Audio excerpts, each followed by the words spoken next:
morning, everyone. We're going to get started. Thanks very much for coming this morning. My name is John Lipsky. I'm the Director of Policy at the National Security Institute, George Mason University, Angeles Scalia Law School. The Institute serves as a platform for research, teaching, scholarship, and policy development, incorporating a realistic assessment of threats facing the United States and its allies, and it's dedicated to finding real-world answers to the national security law and policy questions facing our country. Thank you very much for coming this morning. I want to thank the President for his impeccable timing for his announcement last night. That's right. Our event this morning is called The Return of Nuclear. Are we ready to compete? We have two panels this morning. The first is going to focus a little bit more on the nuclear posture review and the capabilities that we have in place and are pursuing, and the second panel will focus a little more on some of the strategy questions involved. I'm going to get out of the way. We have a lot of ground to cover. I'm going to hand it off to Jamil Jaffer, the founder of NSI. All right, thank you so much, John, and appreciate you all coming. So our first panel is going to talk about the recent nuclear posture review and see whether it effectively addresses the threat. We're lucky to have a very distinguished panel. I'm going to ask folks to keep their opening remarks to about 4 to 5 minutes. Keep it tight. I'll ask a few questions, try to spark a little conversation, and then turn it over to the audience for questions. We're going to keep it tight to 45 minutes, and then we're going to move on to our second panel. So with that, I want to thank Dr. Christopher Ford, the Assistant Secretary of State for International Security and Non-Proliferation. Chris, prior to joining ISN, Chris served in the White House as the President and Senior Director for WMD and Counterproliferation at the National Security Council. He served in a variety of other roles, including at the Intelligence Oversight Board, as well as the U.S. Special Representative for Nuclear Non-Proliferation, where he was involved in U.S. diplomacy with respect to the NPT. I also want to thank Dr. John Harvey for coming, the former Principal Deputy Assistant Secretary of Defense for Nuclear, Chemical, and Biological Defense Programs. Dr. Harvey served and oversaw the plans, policy, and oversight of a variety of things, including the U.S. Nuclear Weapons Program and DITRA. He also served as the Director of the Policy Planning Staff at NNSA and in a variety of other roles. And then finally, I thank Lynn Ruston, Senior Advisor at the Global Nuclear Policy Program at the Nuclear Threat Initiative, NTI. She's a Senior Advisor there, and she served in a variety of roles, including most recently at the White House National Security Council, in the same role that Chris, or in a similar role that Chris used to have, as well as the Department of State in the Bureau of International Security and Non-Proliferation and the Bureau of Arms Control, Verification, and Compliance. This is a great group, and actually, more importantly, Lynn also served at CRS for a little while, so she has a deep familiarity with the Hill. I served on SAS first. And SAS.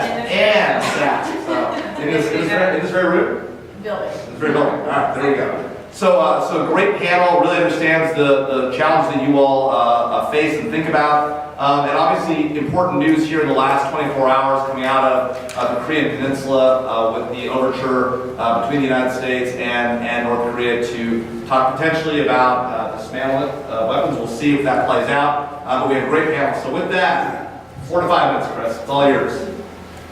Thank you very much, Jamil. Jamil knows how challenging it is to keep me to 4 to 5 minutes, but actually what I should do is really follow that, because it's actually engagement and the discussion back and forth with the panelists and the audience here that I think will be the most important. I think talking about issues, nuclear and the NPR and this kind of thing, let me just at this very outset simply just frame the challenge. This is the first nuclear posture review that frankly has been done in an environment of worsening rather than improving, or assumed to be improving global strategic security trends. Nuclear posture reviews don't go back really.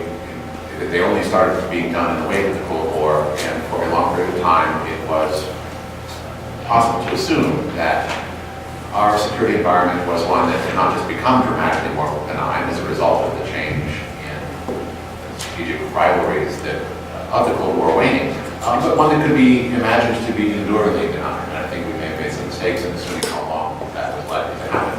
But what we see with this NPR is an administration that is reacting to, for the first time any NPR has been done, to an environment that is not getting better, but has been getting worse in recent years. In fact, we've been struggling with how to deal with that. And I think you see these thoughts reflected in a number of different strategy documents, not just in the nuclear posture review.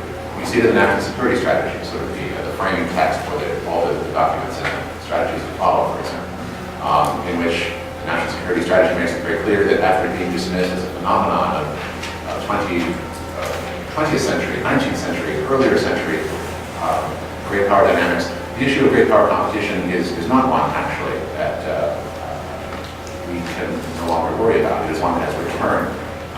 This national security strategy emphasizes the degree to which China and Russia, for example, are reasserting themselves both regionally and globally, contesting our military advantages and seeking in fundamental terms to revise the international order in their favor. The national defense strategy is also very forthright about this, talking about increased global disorder, the rise of revisionist powers and rogue regimes that seek to compete with us, presenting us with a more complex and challenging and unpredictable security environment than we've faced for a long time. It talks about how interstate competition is now the primary national security concern.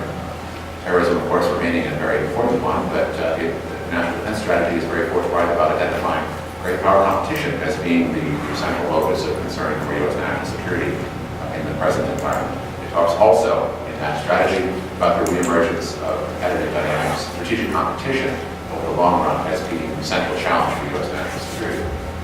All of that is reflected in the nuclear posture review, and the nuclear posture review can be seen as a reaction to those dynamics and those changes. And just to flag one thing, the national security strategy speaks of the importance of competing as an important objective of our posture in the current environment and having a competitive mindset. It said that not just about matters nuclear, it said that about a whole range of issues, including the diplomatic sphere, the economic sphere, and a bunch of other things. So it's a full-throated call to remember the fact that we are in a competitive environment, even though we may perhaps have forgotten that for a generation or so. And what we see in the NPR is an effort to adjust long-standing priorities of nuclear modernization and programs of record that are aimed at keeping our deterrent viable into the foreseeable future. Tweaking that with an eye to making sure that we are as well positioned as we can for that competitive environment in years ahead. And we can talk in more detail, if you like, about the specifics of what that means and how we articulate our answers or attempts at answering those questions in the NPR itself in the question and answer. But I wanted to sort of start by offering that sort of strategic framing, because I think it is very difficult to understand when we're talking intelligibly about the NPR and where our policy is going in these areas, unless you understand that broad geopolitical framing, that we are in a world that we can no longer pretend is one that will be a benign one forever. It is one in which, if it is to be benign, we need to help make it benign by providing the stability, strategic stability, the deterrence, and the strong, resolute posture and hedging strategies that will enable us to meet the threats that we all confront in that world.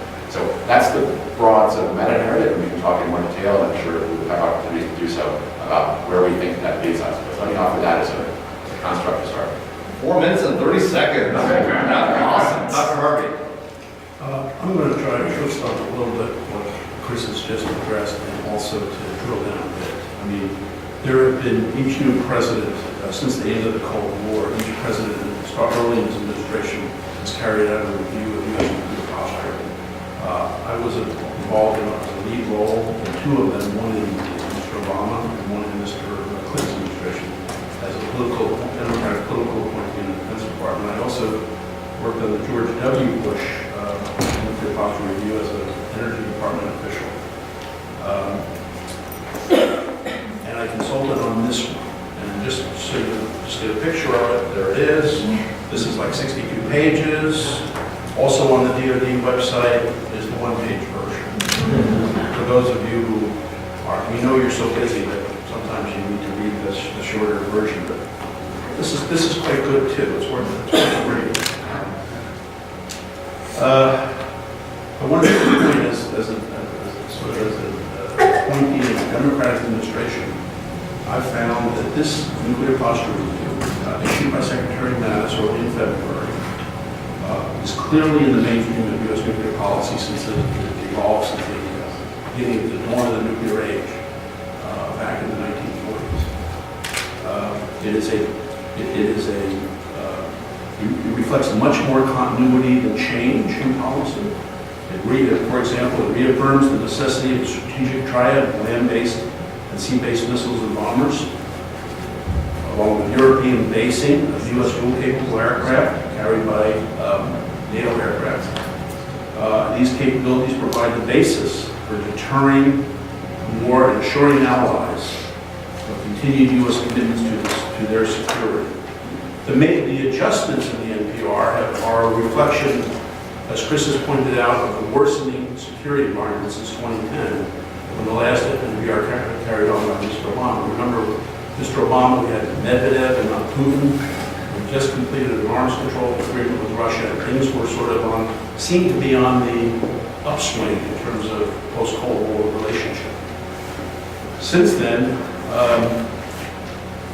the security situation has changed significantly. Most importantly, Russia's open contempt for the European security order, its use of force to change borders. Most importantly, Russia's open use of force to change borders, the occupation of Crimea, its nuclear first-use threat to U.S. allies, its decades-long modernization program of nuclear weapons, its continuing violation of the Intermediate Nuclear Forces Treaty, and very recently, we have experienced another factor, which is its surging role of nuclear weapons in Russia's own security posture, which is reflected markedly, strikingly by Mr. Putin last week in his pronouncements.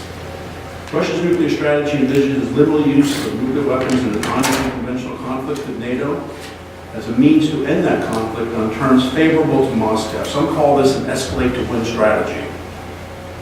It is reflected in recent Russian doctrine and military exercises and Russia's ongoing modernization programs for tactical nuclear weapons. Russia's leaders seem to believe that Moscow could engage in nuclear first use without undue risk. The U.S. must work to correct such dangerous and destabilizing beliefs. The existing mix of U.S. capabilities is robust, but the Nuclear Posture Review decided to make two adjustments to our posture in light of these trends, particularly in terms of Russia's behavior and its doctrine. We have decided to put a low-yield warhead on the Trident II long-range ballistic missile, as well as to, which is a rather short-term fix. And then there's the longer-term issue of potentially bringing the Sea-Launched nuclear cruise missile back, which was retired by Mr. Obama in 2010. And let me say that these two adjustments to our posture, the low-yield Trident and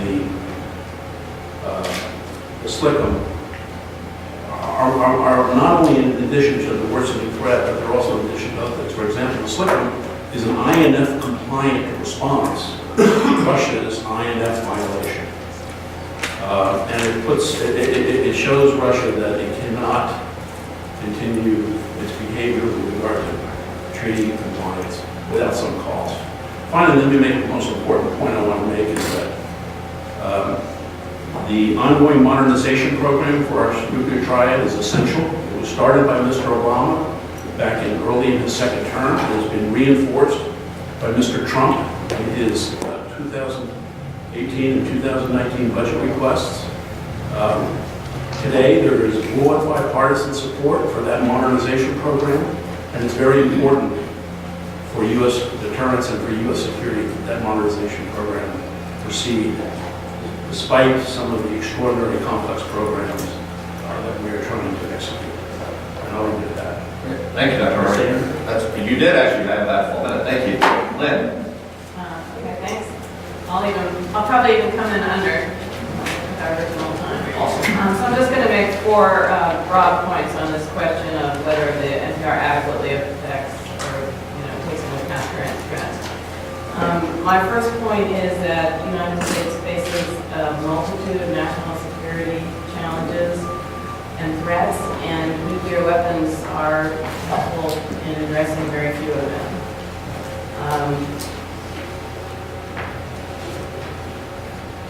In my view, the NPR in some ways exaggerates the threats that we do face, but also doesn't do a good job at explaining why some of the nuclear responses are the most appropriate way of dealing with those threats. In my view, the main role and purpose of nuclear weapons continues to be to deter the use of nuclear weapons. And that it's really not to the United States' advantage to understand the circumstances under which we would contemplate their use. For one reason, because we still have an incredible advantage in conventional capabilities, and so it doesn't really behoove us to encourage other countries to go in a similar direction of envisioning, contemplating use of nuclear weapons in a broader array of circumstances. My third point is we need a whole of government approach and strategy for addressing nuclear threats, non-proliferation, and other national security threats, including diplomacy, including arms control. And I think the NPR is thin on that in some ways, but I also think there's room for improvement, meaning that there are a lot of things that are not mentioned but are not ruled out. And so I'm counting on Chris to help and put more diplomatic and arms control and positive non-proliferation agenda meet on the bones of the current strategy as it's written here. I also think the NPR didn't pay enough attention to the dynamics of strategic stability, and in particular trying to lay out a positive agenda with Russia, which granted is challenging, but whereas it does a little more so with China, and recognizing consequences of our actions, what responses will be and what that whole dynamic is, and what's sort of the positive vision for getting out of that cycle as opposed to deeper into it. And then my last broad comment is that naturally this document is very focused on deterrence and the robustness and credibility of deterrence. But deterrence is only part of the problem or part of the challenge. There's also risks of use of nuclear weapons as a result of miscalculation or accident. And I think there should be more, there could be more positive aspects to in our nuclear policy about how we account for that and reduce rather than exacerbate those risks. I'll say on the one positive is it recognizes the role of cyber as a increasingly new and challenging element for the security of deterrence, and does call for hardening systems against cyber attacks. But that's only part of the equation of the cyber field. Great, well, thanks, Lynn. So I think actually we probably should start, and I should note, by the way, we had Ambassador Lynn Brooks scheduled to come speak today, former head of the NNSA. He wasn't able to join us, unfortunately. He had a minor accident last night. We actually talked on the phone before he had his accident, but he's okay, he's fine, he's at home. That's why I wasn't able to make it with us. But I do want to pick up, Lynn, where you left off, which is this idea that, there's sort of about use and miscalculation. Some might say probably the best way to address the potential threat of miscalculation is to be present off of Twitter, but we won't go there today. But I want to come back to something that both you and Dr. Harvey raised, which is this question of Russia. I know we're going to spend a lot of time today talking about North Korea, inevitably, because of yesterday's announcement. But Dr. Harvey mentioned this sort of very aggressive posture that Vladimir Putin took before the Duma last week or week before last, laid out a whole series of, in some ways, capabilities that we've heard about, but now he's confirmed, or at least purported to confirm, including video of a potential nuclear strike on Florida near the Trump golf course. What are we to make of this new Russian aggressiveness? It is reflected, I think, as you pointed out, Dr. Harvey, in their actions in Ukraine, their actions in the Middle East, their bellicose rhetoric. And Lynn says, well, the NPR is thin on positive action with Russia. What would you, let me start with you, Chris, what do you think, in your view, what is the administration's policy with respect to responding to the Russian, I won't call it provocation, but aggressiveness over the last few weeks and months in this area? Dr. Harvey, what do you make of it? Lynn, if you're looking for a more positive agenda, what does that look like? Start with you, Chris.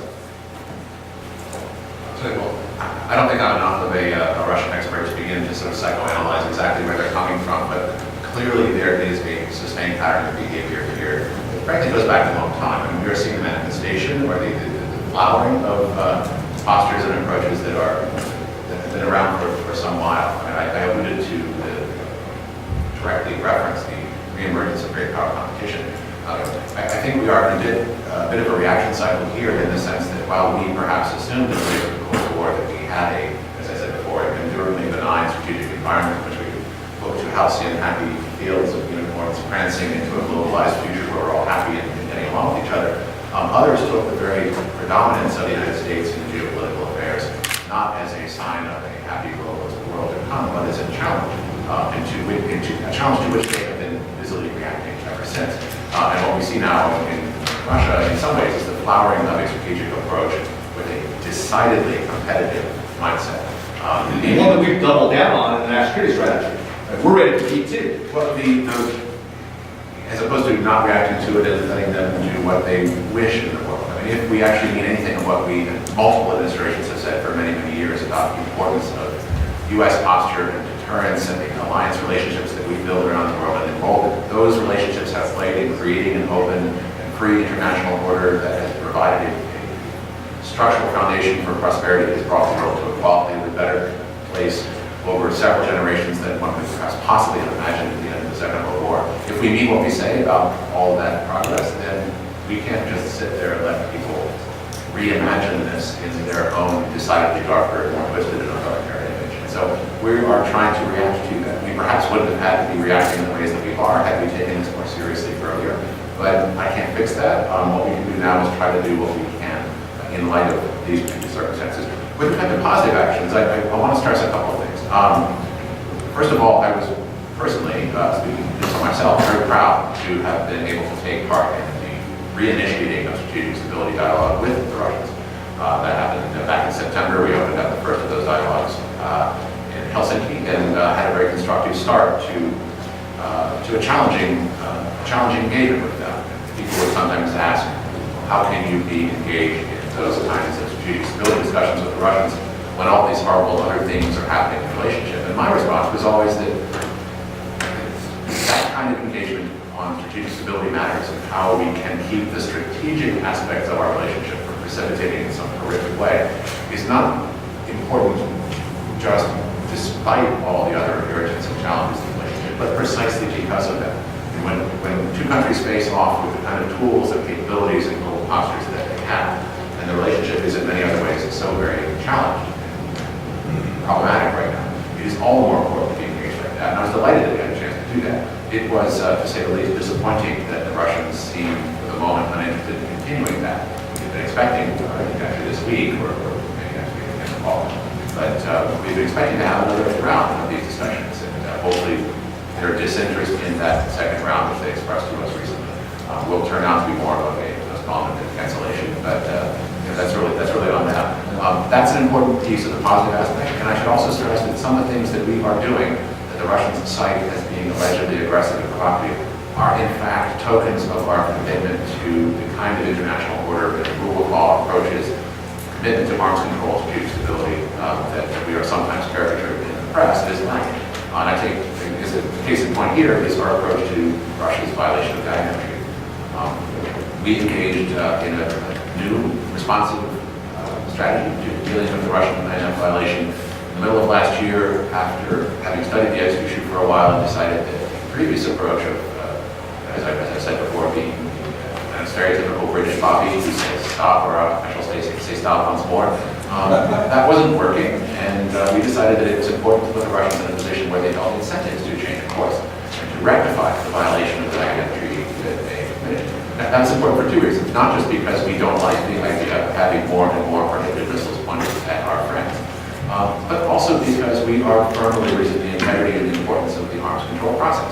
And you can't have a future for arms control if the other side is demonstrating daily that they just don't give a damn about following their obligations. So we're trying to fix that so that there is a future for the kind of engagement that we need to have to keep the challenged arms competitive relationships that we have with Russia right now from going back. All right, so a lot to deal with there, Dr. Harvey and Lynn. I think there were some pointed suggestions there that, the prior approach of sort of rolling over Russia, I'm going to characterize Chris's statements, or letting them sort of words, not his words, my words, where are responsible for the more aggressive posture, including the need to build the Slickum and sort of the need to go right at him. But Chris also suggested we're working on them with the strategic stability dialogue. It's their fault if they don't want to play. So, Dr. Harvey, I know Lynn's going to have some response to that. So, Well, let me be very brief. I mean, first of all, I'm not into Russian psychology either, but I'll assert something. The career-defining moment for Vladimir Putin was when he was sitting in as a young KGB officer in Germany, in East Germany. The wall was coming down. He was on the phone back to the KGB headquarters, and there was nobody answered it. He was trying to get guidance on what to do, and nobody answered the phone. He has said several times that the biggest tragedy of the 20th century was the fall of the Soviet Union, and he is trying to get the band back together. It's clear. He wants and in doing this, I'm not saying he's jump-starting the Cold War. I don't think we're back to the Brezhnev, those years that we had with Russia. But I think it's very important that we understand that this was a career-defining moment for him. That his whole effort is, he's been humiliated by the decline of Russia and his view over the last 2 decades, and he's trying to restore what once was. And I think we have to interpret that and interpret his actions in that context. And the second thing I think we need to do is, hey, we used to deal with these guys when it was even worse. Okay? We had arms control with them. We had stability discussions. Yes, when it was much worse than it is today. Where many of us were very fearful of the potential for the Holocaust. And we concluded arms control agreements, some of which have been tattooed. We have found ways to manage our nuclear competition. And we've been very successful at that. Remember, at the height of the Cold War, the U.S. had 30,000 nuclear weapons. We're now down to about 4,500, 4,400. Everybody, and even that's too many. There are ways that we can go over that. Sorry. I was also remiss in talking about positive aspects that I should have pointed out, and I will now, that a very significant event happened last month, and that is that both Russia and the United States came into compliance with the central limits of the New START Treaty. This is an example of arms control that has so far succeeded. That was not a given necessarily, given the way that things have been going in this world, and I think we should remember that that is also a point, a reference point here for sometimes this stuff works and sometimes it can happen even when the rest of the relationship is certainly drained in some ways. Leslie? Okay. So first, I think Chris made the compelling argument for exactly why we need to continue to have dialogue and make steps to improve stability with Russia, despite the many problems in our relationship and Russia's aggressive behavior in a lot of different spheres. And it's because they're the only other country, well, they may not be the only other country, but they're the primary country that has, the only country that has the nuclear capability to destroy us. And so that alone is why we have to manage competition and conflict in a way that sort of military conflict and nuclear conflict. On Chris's point about New START, indeed, it is positive that that treaty is continuing to be implemented, that both parties just met the central limits, and that both parties are in compliance. And it really, to me, it was disappointing that the NPR administration hasn't yet made the case that it would be in our interest to extend New START for 5 years. Right now, it will expire in 2021. And I think it would be a very positive thing if we in Russia were to agree now to extend it to help put some bounds and floor under how this relationship is going, and also the strategic competition. In fact, I would say that the INF violation, which is serious and does require a response, is not a reason for not extending New START. It's actually another reason for extending New START, because the situation doesn't get any better if there's no regulation. And there's also mechanisms within the treaty for dealing with some of the new systems that were talked about by Putin and his extravaganza last week. So, yeah, so that's, oh, sorry. Go ahead. So I was just going to go on and say, I completely disagree with the characterization of how the last administration handled Russia. It was the last administration, I don't want to make this partisan, but I mean, we didn't stand idly by when Russia invaded Ukraine and took over Crimea. I mean, that administration that imposed sanctions were very tough and endure today. I personally wrestled long and hard with the INF treaty violation. It's very challenging to deal with, as Chris knows, and it actually isn't. I mean, it is not that easy to come up with actions that would incentivize Russia to comply that aren't counterproductive. And there's really, we concluded there was really nothing that would be in the United States and our allies' interest to do that would necessitate our withdrawal from the treaty.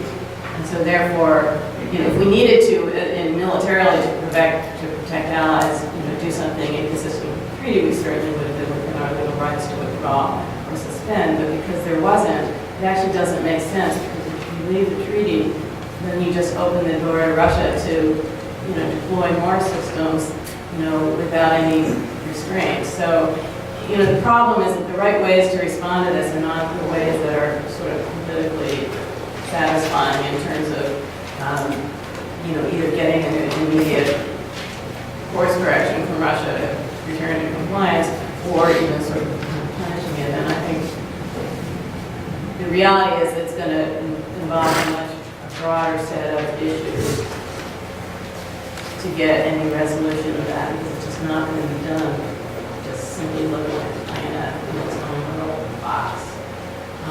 So it's a problem. The most important thing to do is to continue to call Russia out and put pressure on it, including with our allies, to try to get them to stop the return to compliance, and certainly not to be deploying even more systems that are not compliant. But it's just a really hard problem. That's great. I think that you exactly teed up I think the debate, less partisan, more just sort of, how you deal with these issues, because it really tees up the question about how to deal with North Korea, and I think in a very robust way, because, on one hand, we can do a lot of different things, and we need to look at this across a broad spectrum and sort of, or we can just go right after the one thing we're concerned about, INF violation, we'll respond to that, let's select them, we're going to respond to that, potentially by pulling out, or whatever it is we do at INF, or deploying systems, and maybe that makes sense, maybe that doesn't. But this is exactly, I think, the heart of the debate, and I think it's a hard debate between the approach of the prior administration, perhaps the different approaches the administration is taking. I think we'll find out which one is counted to have more salutary effects, but we have that played out in North Korea, right? We have a three administration-long bipartisan policy on North Korea of offering carrots, sort of shaking a stick, offering a carrot, having them sort of eat it and then throw the top of the carrot back at us. The administration has taken a markedly different policy, at least on Twitter, and for better or for worse, we're now in a conversation. What does that mean for our posture going through the negotiations? I know there's only limited things you can say, Chris, about that, but presumably the president being the deal maker that he is, and always winning the deals he makes, he says, what's that going to look like going forward? We've talked about dismantlement, we've talked about, what's the other term? Disablement. What are we looking at going into this? What's the administration's posture going to be going in to conversations with North Korea here in the next few weeks and months? If I might try your patience, I'll just a footnote on INF, sorry. Our approach is not actually to leave the treaty or to suspend obligations under it, at least certainly not at this point. Our whole approach revolves around trying to keep the treaty alive or make it that we're trying to give the Russians incentives to stay within the treaty. And concrete incentives, and hence moving forward with the beginnings of R&D on what would be if we decided to go forward with it. beyond a certain point, what would be a non-compliant system ourselves. The idea that we think that they may need to wonder about what it would be like to be in a competitive space with us in the high-end class weapons. They have been happy to have their cake and eat it too, where they get to build what they think they need while we constrain ourselves scrupulously to the treaty. We are going to stay within the treaty. During the pendency of this process, we hope that by positioning ourselves to move forward in that way, should they not change course, we will give them more reasons to do so. But the whole point is actually to maintain the integrity of the treaty. We are not exercising withdrawal rights. We are not suspending obligations under material breach concept. Those are options that are reserved for later. But for the moment, we are trying to make this work inside the treaty, and we are stepping up the diplomatic campaign with our allies and friends to pressure them to change course in order to prevent just those kinds of bad outcomes. Our approach is predicated upon staying in the treaty. Now, North Korea. I don't think it would be wise to try to prognosticate about exactly what things look like and how they look that way in terms of a potential solution set. But there is a long history of trying to do things in various ways that we are trying to avoid. And perhaps I can say at least a little bit about that. There is a, we've seen this movie before, aspect to negotiating with North Koreans insofar as there is a repeated history of trying to put pressure on them to do something different and make a different strategic choice, having them monitor conclusively about being willing to do so in return for coming to, and in return for coming to the table to discuss those big monitorings, we repeatedly eased some of the pressures on them that brought them to the point of being willing to sit down in the first place. We should not, in those circumstances, be shocked when they then turn around and are unwilling to engage in the most serious dialogue that we need and to fundamentally have discussions about the kind of strategic change of course that we need from them. So we're not going to ease off to get to have more conversations. Right. The maximum pressure campaign will continue until it produces tangible facts on the ground of differences, and we think that is the way to keep this serious. On the other hand, I've frankly been impressed by what we've heard from them the last couple of days, at least in terms of what they claim is the case. They claim that they're serious about talking about dismantling. It's not clear exactly what they mean about their security concerns needing to be met as a condition for that. So we'll have to see how that plays out. We've sometimes seen that not work out very well in the past. Presumably we're moving troops from border. Well, they have said things in the past, such as, this is an old trope of theirs for many, many years now, but we will be happy to denuclearize when we have to denuclearize. So there are better and worse ways to articulate this and more in the last 5 paths forward. But at the moment, they have not said anything that is apparently a showstopper. And we are delighted to have the opportunity to at least see where this goes. They've also signaled that, and this is a contrast with before, they have signaled that they are not taking the position that our routine military exercises with our South Korean military allies need to stop. That's a change from month to month. It's a huge change. And they have not taken the position that we need to, in fact, abandon our ally in order to have discussions about trying to get rid of the threat programs in North Korea. That is a very interesting change, and I think that's been essential to being able to move forward the way that we are. I'm guardedly optimistic about where this goes. There's a lot still to go, even on the diplomatic front, let alone on the concrete front of what it would actually mean to implement such an agreement we're going to arrive. So this is the beginning, at best, this is the beginning of an extremely long and challenging path. But it's a really interesting, hopeful sign, and we're very pleased that all the work that we've been doing to tighten the web of pressures and sanctions on the North Korean regime have been apparently successful in eliciting an engagement that I think most pundits would never have heard of. And a process, to be fair, that really ratcheted up in the prior administration. So it's been building for quite a long time. 2017 was probably the most critical year in the sense that before August of last year, we didn't have nearly as comprehensive a framework of UN Security Council sanctions, which we have now been learning how to implement ever better with our friends to choke off revenue streams to support the North Korean war machine. It's been a very successful game, and they have begun 2018 with a full array of pressures in place, and with us fine-tuning our game and working ever better with our partners, and I think they're ready to roll away. all right, we're down to 5 minutes. Dr. Harvey and Lynn, what do you think? Is this going to play out? How's it going to play out? I'll be very brief. First of all, I've been around too long. I've seen Lucy in football too many times with regard to I'd like to be optimistic, Chris, but I can't. I think this is another, we should count on another example of bait and switch.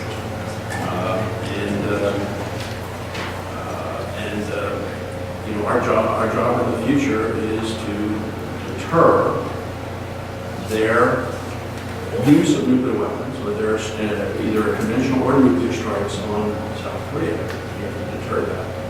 Pay a lot of attention to that. And we can do that, and the NPR contributed to that by making very clear to North Korea that any use of nuclear weapons, any military assault on the South will result in the end of their regime. And that's the thing that drives them most. Lynn, get the last word. Okay, I'll be brief too. I mean, first of all, it's obviously extremely positive that we're on the diplomatic track in North Korea, and I wish the administration, I mean, sincerely success, and really hope that this track bears fruit. We have to be really well coordinated, not only with our allies, certainly with our allies, South Korea and Japan, but also closely with China for this to succeed. And Russia is a player as well, but it's China. We have, we can't just wing it.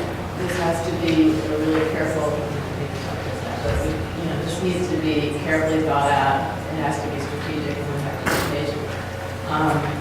And so I do, it's very unconventional, obviously, to have a meeting at the leader level at this beginning stage. It wouldn't be the conventional path. Not a lot of conventional going on. Yeah. So that has to be well prepared, and most importantly, there has to be an understanding that that's the beginning of a process. What I fear a little bit is a meeting at that level that doesn't resolve things, and then there's kind of an argument, well, we tried diplomacy and it didn't work, so now we're back to the war path. I think everyone, including first and foremost Secretary Mattis and our military leaders, have explained how devastating the war on the peninsula would be to us, to our allies. It's really not a viable path. So I wish the administration speed in negotiations, and ISN has a huge role in terms of designing the verification pieces of that, which are challenging, as we were chatting in the hall. But it's a little different. There's been a lot of work on that in the past, but it's different because the North Korean programs and infrastructure is so much more extensive now. So there has to be some real creativity in thinking about all those different pieces if we're lucky enough to have the chance to dismantle and verify. And I'll just add that there are outside groups and resources that are willing to help take through some of those technical challenges seriously. Like NTI? Like NTI, and if we can be of help, let us know. All right, thank you all. We'll go to the next panel. Thanks, everybody. Appreciate it.